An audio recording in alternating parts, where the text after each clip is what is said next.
तुझे सेहत बनानी है ना, सेहत बनानी है, ऐसा वैसा लवो। बिस्मिल्लाहिर्रहमानिर्रहीम। मैं मोहम्मद अमीन। जिस तरह दोस्त वगैरह के कमेंट आए ने, भट्टी टिक्का छाप है, उतो का जायका चेक करो कैसा है, माशाल्लाह देख के कड़ाई लग रही है, क्या बात है। ਅਸੀਂ ਅੱਜ ਤੁਹਾਡੇ ਕੋਲ ਆਏ ਆ, ਤੁਸੀਂ ਸਾਨੂੰ ਐਸੀ ਕਿਹੜੀ ਆਈਟਮ ਹੈ ਜਿਹੜੀ ਮਾਸ਼ਾਅੱਲਾ ਦੁਨੀਆ ਪਸੰਦ ਕਰ ਰਹੀ ਹੈ।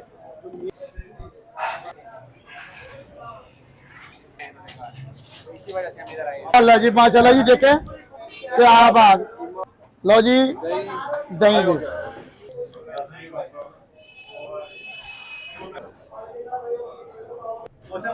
अगर तुझे सेहत बनानी है ना, ऐसा लवो।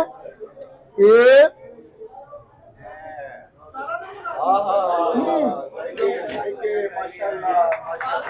नहीं पाएगा। बाकी मेरी वीडियो अच्छी लगे इन लाइक करना, सब्सक्राइब करना। तुझे अगर एन वाला इन्होंने प्यार से है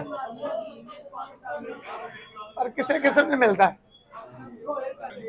अल्लाह का